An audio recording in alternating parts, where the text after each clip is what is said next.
여러분 안녕하세요. 복되고 또 즐거운 화요일이 되었습니다.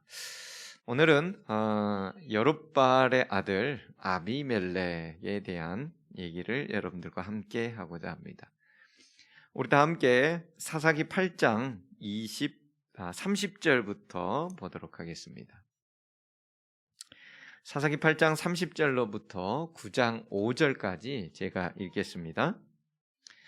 기드온이 아내가 많음으로 몸에서 낳은 아들이 70인이었고 세겜에 있는 첩도 아들을 낳았으므로 그 이름을 아비멜렉이라 하였더라. 요아스의 아들 기드온이 나이 많아 죽음에 아비에셀 사람의 오브라에 있는 그의 아비 요아스의 묘실에 장사하였더라. 기드온이 이미 죽음에 이스라엘 자손이 돌이켜 바알들을 음란하게 위하고 또 바알 브릿을 자기들의 신으로 삼고 사면 모든 대적의 손에서 자기들을 건져내신 여호와 자기들의 하나님을 기억지 아니하며 또 여룻바알이라 하는 기드온의 이스라엘에게 베푼 모든 은혜를 따라서 그의 집에 후대치도 아니하였더라. 9장입니다. 여룻바알의 아들 아비멜렉이 세겜에 가서 그 어미의 형제에게 이르러 그들과 외조부의 온 가족에게 말하여 가로되 청하노니 너희는 세겜 사람들의 귀에 말하라. 여룻바알의 아들 70인이 다 너희를 다스림과 한 사람이 너희를 다스림이 어느 것이 너희에게 나으냐? 또 나는 너희의 고륙 지친임을 생각하라. 그 어미의 형제들이 그를 위하여 이 모든 말을 온 세겜 사람들의 귀에 고하매 그들의 마음이 아비멜렉에게로 기울어서 말하기를 그는 우리 형제라 하고 바알브릿 묘에서 은 70개를 내어 그에게 주매 아비멜렉이 그것으로 방탕하고 경박한 유를 사서 자기를 쫓게 하고 오브라에 있는 그 아비의 집으로 가서 여룻바알의 아들 곧 자기 형제 70인을 한 반석 위에서 죽였으되 오직 여룻바알의 말째 아들 요담은 스스로 숨었으므로 남으니라. 기드온이 300명을 데리고서 미디안 연합군 13만 5천 명 그리고 세바와 살문나의 그들 왕들까지 다 처단하게 되었을 때 거기에 모였던 모든 사람들과 이스라엘 전체 백성들은 기드온에게 당신이 우리의 왕이 되어 다스려 주소서라고 요청을 합니다. 그 당시에도 왕의 개념은 혈통으로 내려가는 것이죠. 그래서 기드온이 왕이 된다면 그 아들도 왕이 되어야 되고 그 손자도 대를 이어서 왕이 되어야 됐습니다. 그래서 모든 백성들은 기드온의 이런 용기 백배하고 무려 7년 동안이나 자신들을 너무나도 힘들게 심한 압박을 가했던 미디안 연합군 13만 5천 명을 다 일망타진하는 그 놀라운 능력에 대하여 왕으로 삼고자 했습니다. 자신을 이스라엘의 왕이 되어달라는 말에 기드온은 나는 너희를 다스리지 아니할 것이요 여호와 하나님께서 너희를 다스릴 것이다 라고 얘기를 했습니다. 얼마나 참 기특하고 너무나도 아름다운 일입니까? 하나님이 직접 통치하시는 하나님의 나라, 하나님이 왕인 나라, 그것을 기드온은 기꺼이 얘기하고 있는 거예요. 그런데 그의 말과 그의 행동은 전혀 일치하지 않았습니다. 분명 기드온은 자신은 절대 다스리지 아니하고 하나님이 다스리겠노라고 얘기를 했지만 그는 뭘 달라고 그래요? 은금을 모두 다 달라고 얘기를 한 것입니다. 특별히 금 귀고리를 달라고 했죠.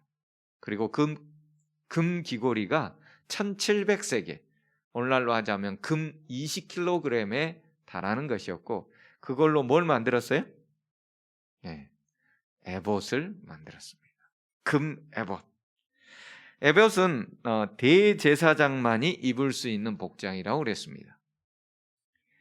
혈통으로 내려가는 왕권이 없는 시절에는 누가 왕처럼 행동했어요? 사사가 왕처럼 행동합니다.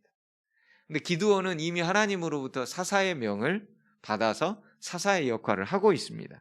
근데 그 기드온이 뭘 더 만든 거예요? 대제사장만이 입을 수 있는 에봇을 만든 거예요. 하나님께서 만들지 말라고 하는 거예요. 그렇다면 본인이 뭐도 되고 싶은 거예요? 대제사장이 사실은 되고 싶은 거예요.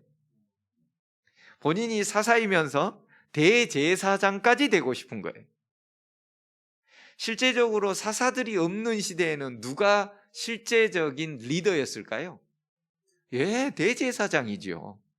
이스라엘의 사울 초대 왕 다윗이나 이런 왕들이 있기 전에는 사사들이 다스리는 통치자지만, 사사들이 없는 시대에는 대제사장이 모든 것을 가르치고 지시하고 심판하고 다 하는 것입니다.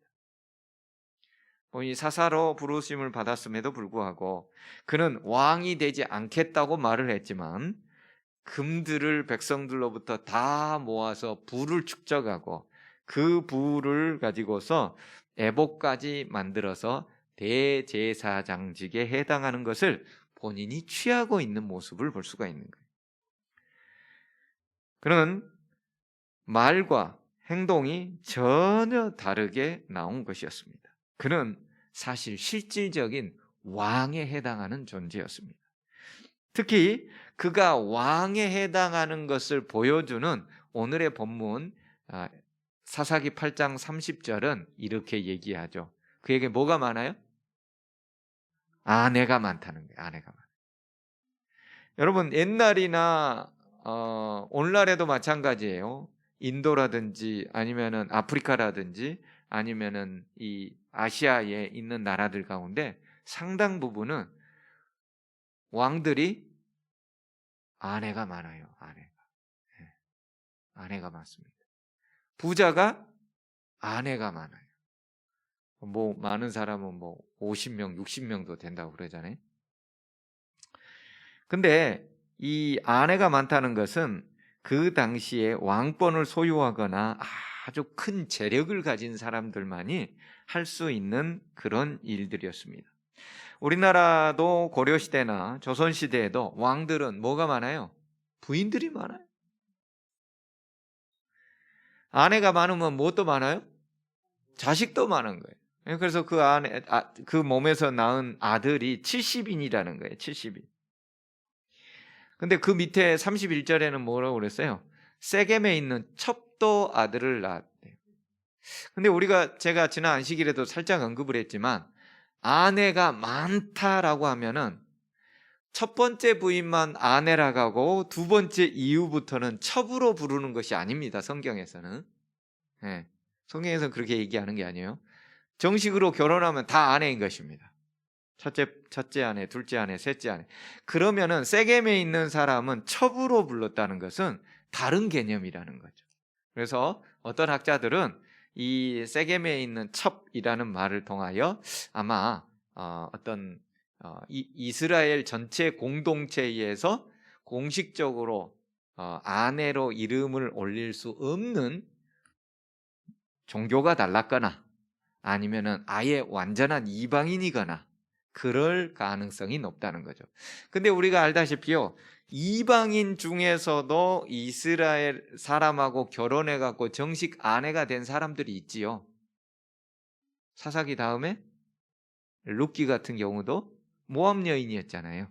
그러니까 여기 세겜에 있는 첩의 개념은 단순히 이방인이라는 표현보다는 이스라엘 공동체 내에서 신앙이 어쩌면 상당히 다른 그럴 가능성이 높기 때문에 굳이 첩이라고 했을 수도 있고, 아니면 그 출신 성분이 너무나도 미비하거나 열악했기 때문에 첩으로 했을 수도 있습니다. 어쨌든 기드온은 그 첩에서 낳은 아들의 이름을 아비멜렉이라고 했습니다.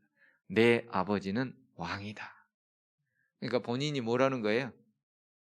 자식 이름이 내 아버지는 왕이다 라는 뜻이면 본인이 뭐라는 거예요? 왕이다는 의미예요. 왕이다는. 자식 이름에게 심어 놓은 거예요. 실질적인 왕의 역할을 했다는 것이죠.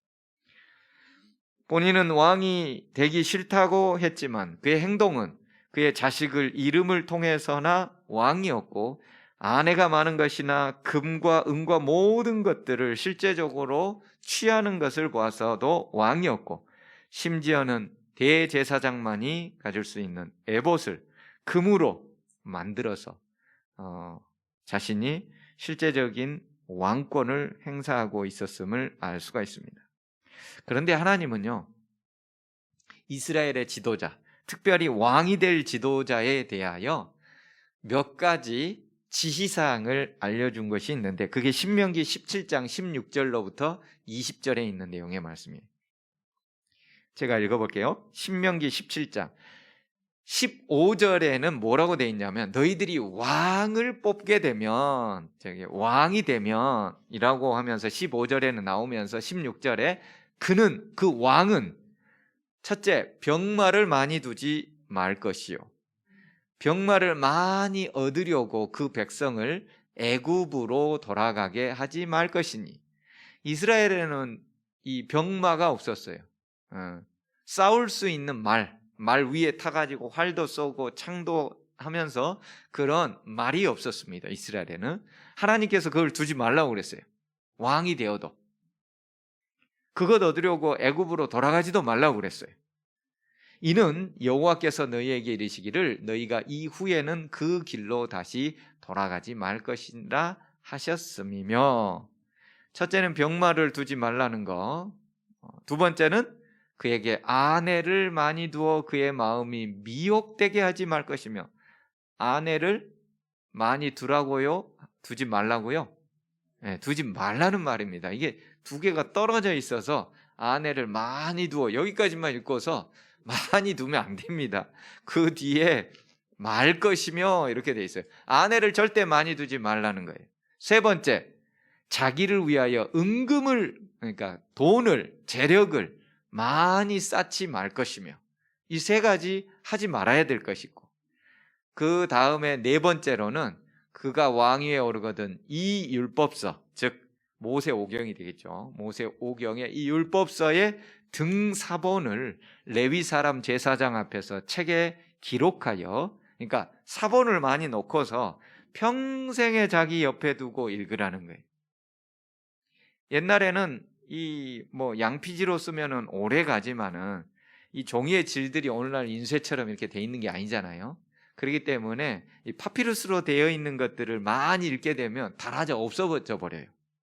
그렇기 때문에 많이 등사본을 둬가지고 그것을 주로 읽으라는 거죠. 여기는 그 양피지 두루마기 그것과 연관이 돼 있겠지만, 어쨌든 평생에 자기 옆에 두어 읽고 그의 하나님 여호와 경외하리를 배우며 그 율법의 모든 말과 이 규례를 지켜 행하라고 했습니다. 그래서 왕이 되는 사람은 절대 병마를 많이 두면 안 됩니다. 병마를 많이 두면 뭘 하게 될까요? 그렇죠. 여러분, 평소에 칼을 무사가 말이죠. 무사 같은 사람이 칼을 착하게 갈았어. 그럼 그 칼을 뭐 해보고 싶을까요? 써보고 싶은 거예요. 꼭 써보고 싶은 거예요. 이 킥복싱이나 무도의 그 도장에 다니는 사람, 제가 이게 그 청년 시절에 교회에 태권도 선수를 했던 사람이 있어요. 태권도 선수. 초등학교 때부터 태권도를 정말 잘했어요. 그래서 고등학교 때까지 거의 이렇게 자기 관장은 말할 것도 없고 학교 대표는 말할 것도 없고 꽤 그 도 대표 이런 비슷한 것까지 왔다 갔다 한 사람이. 근데 그분이 하는 말씀이, 저보다 1년 선배인데 그분이 하는 말씀이 그래요. 어느 날은 한번 써보고 싶은 생각이 이렇게 자꾸 들더라는 거예요. 내가 도대체 몇 명까지 싸워서 한번 해볼 수 있을 것인가. 왜냐하면 몸이 근질근질한 거예요. 가만히 있어도 누가 제발 한 대 건드려줬으면 좋겠다는 거예요. 그런 생각이 들더라는 거예요. 왜? 너무 무술을 잘하니까 상대방 때려 눕히는 기술, 그것도 한두 방이면 다 날려가는데 한번 붙어보고 싶은 생각이 자꾸 들더라는 거예요. 병마를 많이 갖게 되면 무슨 생각이 드는 거예요? 한번 붙어보고 싶은 생각이. 단순히 붙어보고 싶은 생각일까요? 아니면은 붙어서 상대방의 금은 보화와 거기에 딸린 사람들을 종으로 끌어다가 사용하고 싶은 생각일까요? 그렇죠. 단순히 싸움을 왜 하겠습니까? 그들이 가지고 있는 금은 보화와 그 식구들, 그 민족들을 다 내 밑에 노예로 부리면서 호의호강하고 싶은 생각이겠죠. 그렇기 때문에 하나님께서는 병마를 두어서 그것을 자랑하지 말라는 거죠. 반드시 병마를 두게 되면 싸우게 되어 있습니다. 무술을 닦으면 그것을 사용할 일이 발생하게 되어 있어요. 두 번째, 아내를 많이 두지 말라고 그래요. 아내가 많으면 무슨 일이 집안에서 일어날까요? 예, 시기와 질투와 싸움이 일어나기 마련인 거예요. 그 자식들끼리 권력을 차지하기 위하여, 재력을 차지하기 위하여 왕임으로 권력을 차지하려고 하겠죠. 암투가 벌어지는 것입니다. 우리나라 조선시대에도 왕에게는 아내가 많았고, 그로 말미암아서 자식 한 명이 이제 세자로 책봉이 되게 되면은 나머지 자식들은 어떻게 되는 거예요? 네. 그래서 한 명이 세자로 책봉되게 되면은 그 세자와 연관되어 있는 친족들이 힘을 딱 가지고 있고, 그리고 나머지 형제, 왕의 다른 아들들, 세자의 다른 자식들은 이제 제거의 대상이 되는 것입니다. 그들을 나누게 되면은 그들과 연관되어 있는 친척들이 권력을 잡기 위해서 세자를 어느 틈엔가 해하려고 하니까 빨리 제거를 하려고. 그래서 옛날에 그 왕이 되지 못한 형제들은 무엇처럼 살아요? 방랑하면서 온 나라를 떠돌면서 사는 거예요. 나는 권력에 아무 관심이 없다. 그러면서 때로는 거의 미친 사람처럼, 실성한 사람처럼 살았던 그런 역사적인 기록들도 있습니다. 여러분, 이게 200년, 300년 전에도 그런 일이 일어났는데 하나님께서는 3000년 전에 벌써 아내가 많음으로 그 사이에서 일어날, 자식들 사이에서 일어날 권력 투쟁이 얼마나 심할지, 오늘 바로 그 내용이지 않습니까? 그래서 아내를 절대 많이 두지 말라 했어요. 세 번째, 은금을 많이 쌓지 말라. 돈이 많아지면 사람은 자만해질 가능성이 매우 높습니다. 하나님을 의지하는 것보다는 자기 재력을 의지할 가능성이 높습니다. 정말 큰 돈을 가진 사람들이 하나님 앞에 정말 신실하게 사는 사람들은 매우 드물더라 이겁니다. 자기 재물을 의지하고 그 재물이 사실은 그에게는 우상, 신이 되어 있는 경우가 많은 것이죠.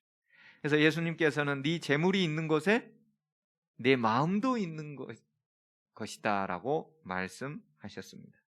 그래서 재물을 어디에다 쌓아둬야 돼요? 하늘에다 쌓아둬야 돼요. 내 통장, 내 부동산, 내 창고가 아니라, 내 금고가 아니라 하늘 금고, 하나님께 다 내어맡겨야 되는 거예요. 그래서 하늘의 재물을 쌓아두는 것은 곧 우리의 마음이 하늘에 있다는 것이고, 재물을 이 땅에 쌓아두는 것은 우리의 마음이 이 땅에 있다는 것을 스스로 증명해 주고 있는 것입니다. 재물을 하늘에 쌓아야 되는 것은 왕들만이 그렇게 하는 것이 아닙니다. 이 땅을 살아가는 모든 하나님의 백성들의 의무입니다. 우리는 우리의 재물을 반드시 하늘에 쌓아야 될 것입니다. 뿐만 아니라 은금이, 돈이 많으면은 뭐도 많아요? 근심도 많아요. 이 돈을 가지고서. 그래서 돈이 많은 사람들이 근심과 걱정, 혹시나 누가 나를 해하지 않을까라고 생각해서 그 용병들을 많이, 보디가드나 이런 사람들을 많이 데리고 다니잖아요. 네. 그 유명한 축구 선수, 유럽의 뭐 호날두라는 그 선수도 그 편의점에 갈 때도 보디가드를 2명씩 데리고 다닌대요. 절대 혼자 못 다니는. 돈이 얼마나 많은지 절대 혼자. 자기 가족들도 전부 보디가드가 데리고 다녀요. 일상의 삶이 없어요. 철저히 누군가에 의하여 의존하는, 재물이 많음으로 인하여 근심과 걱정이 훨씬 많아지는 것입니다. 뿐만 아니라 재물이 많으면 그 재물을 차지하기 위하여 한 어머니의 밑에, 즉 아내가 한 명이라 할지라도 그 자식들끼리에 뭐가 많아져요? 싸움이 많아요. 우리들 재벌가 무슨 형제들의 난 많이 들어보셨죠? 예. 그룹을 회사 하나만 차지해도 어마어마한 부 아닙니까? 근데 하나를 차지하려는 것이 아니라 그룹을 통째로 자기가 먹어야 된다는. 왜? 또 자기 자식에게 내려주는. 근데 그 자식들은 또 무슨 일이 또 벌어지는 거예요? 또 싸울 텐데. 손주들은 또 뭐 하고요? 또 싸울 텐데. 그걸 그렇게 더 많이 가지려고 하는. 그래서 하나님께서는 왕들은 절대 은금을 많이 갖지 말라는. 돈을 너무 많이 갖지 말라는. 그것은 왕들에게만 해당하는 것이 아닙니다. 옛날에 권력 있는 자는 자연히 재력을 쌓을 수 있는 기회가 너무나도 많았죠. 눈만 부릅뜨면 누가 돈을 가져와요? 재벌들이 돈을 싸들고 오는 것입니다. 수십억, 수백억씩. 권력 가진 자의 어떤 그런 일들이 너무나도 쉽게 일어나는데 지금도 많이 그렇죠. 우리들은 눈 부릅뜨면은 그런 일이 없지만 권력가들은 눈 부릅뜨면은 그런 일들이 오늘날에도 일어나는데 3000년 전에는 뭐 눈 부릅 안 뜨기 전에도 그런 일이 났어요. 네 번째로 율법서를 늘 곁에 두고서 성경을 상고하며 살아가는 것. 이것이 왕의 살 길이었습니다. 근데 오늘 사사기 8장 30절에 기드온이 아내가 많음으로 그의 몸에서 낳은 아들이 몇 명이고요? 70명이. 70명. 기드온은 왕처럼 살았기 때문에 하나님이 왕, 통치자에게 주시는 율법의 귀를 반드시 기울였어야만 합니다. 하지만 그는 하나님에 의해 사사로 임명되어 스스로 왕처럼 살아가면서 하나님께서 왕에게 주셨던 그 율법에는 귀를 전혀 기울이지 않았던 것입니다. 비록 기드온은 병만은 많이 두지 않았지만 아내를 많이 둠으로 인하여 그는 큰 어려움을 당하게 되는 것이죠. 뿐만 아니라 하나님은 왕에게 은금을 많이 쌓아두지 말라고 그랬는데 그는 미디안 사람들 13만 5천 명에게서 탈취했던 금 귀고리를 모두 자신에게 가져오게 하여 그 금을 모아서 재력을 쌓고 에봇을 만들어서 그로 인하여 우상 숭배하게 만들고 이스라엘을 큰 어려움을 당하게 하는 그런 존재가 되었습니다. 이런 모든 잘못들은 바로 그가 율법에서 벗어났기 때문에 이런 일들이 발생하게 된 것이었습니다. 미디안의 전쟁 영웅 300명을 가지고서 단순히 항아리와 횃불과 나팔을 가지고 미디안 13만 5천 명의 낙타 부대를 완전히 쳐부셨던 이 전쟁 영웅 기드온은 이렇게 자만해짐으로써 문제를 가져오게 되었죠. 그가 죽게 되자 그동안 수면 아래 가라앉아 있었던 문제들이 터지기 시작합니다. 첫 번째, 아내가 많음으로 인해 일어날 필연적 사건들이 발생하게 되는데 그것은 기드온이 자신이나 자신의 자식이 이스라엘을 다스리지 않을 것이라고 천명했지만 그가 보인 행동은 실질적인 왕의 모습이었고 그리고 그로 인하여 많은 아내를 두게 되고 그로 인하여 자식들의 암투가 발생하게 되었던 것이죠. 첩의 자식으로 불리어졌던 아비멜렉은 그가 첩의 자식이라는 것으로 인하여 매우 서럽게 성장했음을 우리가 알 수가 있습니다. 다른 모든 사람들은 기드온의 아내의 자식이라고 했지만 아비멜렉만큼은 세겜에 있는 첩의 자식이라는, 첩의 자식은 서러울까요? 네, 굉장히 서럽습니다. 우리가 보통 사람들이 알지 못하는 가슴에 큰 응어리가 있을 수 있습니다. 그렇기 때문에 그는 그것을 통해서 자신의 울분을 이제 복수심으로 만들어 가게 되어 있는 거죠. 세겜 출신이었던 아비멜렉이 계략을 꾸민 이야기가 바로 사사기 9장 1절로부터 5절에 나와 있죠. 그 고향에 가서 자신의 어머니에게 가서 그 외조부 온 가족들을 모아놓고 얘기를 합니다. 우리 아버지 기드온이 아들이 70명이 넘은데 그 70명이 다 돌아가면서 말이지 너희들 다스리는 게 낫겠냐? 아니면 나 한 사람이 다스리는 게 낫겠냐? 나는 바로 너희와 고륙 지친, 즉 형제지간 아니냐? 고향 사람 아니냐? 우리가 남이 아니지 않느냐? 내가 잘 대해줄게. 그러면서 세겜 사람들을 이제 세력을 규합하게 됩니다. 그랬을 때 이 세겜 사람들도 생각해 보니까 어떤 거예요? 다른 기드온의 아들들이 왕이 되는 것보다는 우리 고향에 있는 사람이 왕이 되면은 뭐 할 것 같아요? 우리 집 앞에 있는 도로도 뻥 뚫어지면 내 집 땅값이 어떻게 되는 거예요? 3배는 올라갈 것 같은 거예요. 그래서 뭐 그 사람이 능력이 있건 그 사람이 부도덕하건 말건 뭐 하는 거예요? 우리 동네 사람 찍어주는 거예요. 왜? 내가 부자 될 것을 기대하면서 우리 집 앞으로 대로를 내줘야지. 저쪽 독서에 IC도 고속도로로 빠지는 길도 내주면은 강남으로 가는 거 20분도 안 되니까 내 땅값이 2배에서 3배는 뛰게 돼. 그 사람이 부도덕함에도 불구하고 왜요? 형제간이다. 같은 고향 출신이다. 무슨 학교가 같다. 이런 걸 통해서 정치적 야망을 가지고 찍어주라는 것은 결국 같이 망하는 길이에요. 우리가 우리나라에서도 많이 보는데 이게 우리나라에만 있었던 것이 아니라 이미 3000년 전에 성경에 나와 있는 비류들, 불량배들의 수법인 거예요. 불량배들.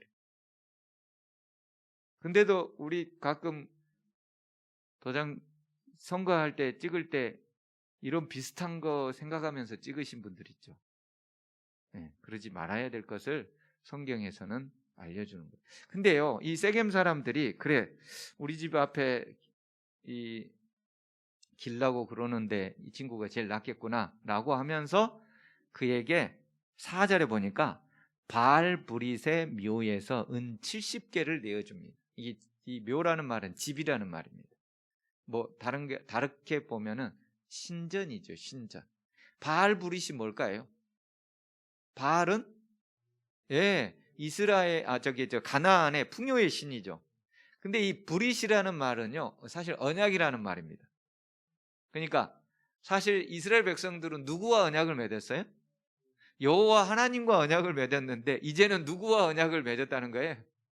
바알과 언약을 맺었는데 그 바알과 언약을 맺은 신의 이름을 바알브릿이라고 하는 거예요. 거기서 은 70개를 내어주고 그 은 70개로 4절 중반에 보니까 아비멜렉이 그것으로 방탕하고 경박한 동료들, 그런 부류의 사람들을 사서, 이 방탕하고 경박한 유가 뭐예요? 깡패, 조직병력배. 아비멜렉이 혼자서는 해결을 할 수가 없잖아요. 70명이나 되는 기드온의 아들들, 형제들이 이미 재력과 아버지가 왕권으로 말미암아서 재력과 그 밑에 호위병들이 얼마나 많이 있었겠습니까? 이미 그런 상황에서 혼자는 해결할 수가 없기 때문에 바알브릿 신전에서 은 70개를 받아다가 공작 자금이죠. 공작 자금을 우상의 신전에서 우상 숭배하는 데서 가져다가 조직폭력배들을 동원하여 5절 오브라에 있는 그 아비의 집으로 가서 여롯바알의 아들 곧 형제 70인을 모았습니다. 그리고 그 반석 위에서 다 죽여버렸습니다. 한 명만 빠져나갔죠. 여러분 보통 성경에서 반석은 무슨 의미를 가지고 있어요? 네, 예수님이긴 하지만 제단, 그죠? 고고하게 이해할 것 같으면 이 세겜 지역, 오브라에 있는 이 지역에서는 반석, 제단으로 사용되는 것은 하나밖에 발견이 안 됐다고 그래요. 그러면 그 하나가 바알브릿을 섬기는 신이었던지, 아니면 하나님을 섬기는 신이었던지, 하나님이 우세할 때는 하나님을 섬기다가 동일한 제단에서 바알브릿이 우세하면 바알브릿을 섬기다가 아마 이래저래 했을 가능성이 높은데, 어찌 됐거나 반석 위에서 죽였다는 이 표현들은 제단에 바쳐버린 거죠. 죽여서. 바알브릿 신에게. 왜? 공작금이 어디서 나왔으니까? 바알브릿에서 나왔으니까. 그걸 가지고서 자신의 형제들을 다 죽여서 제단에 바쳐버린 것이었습니다.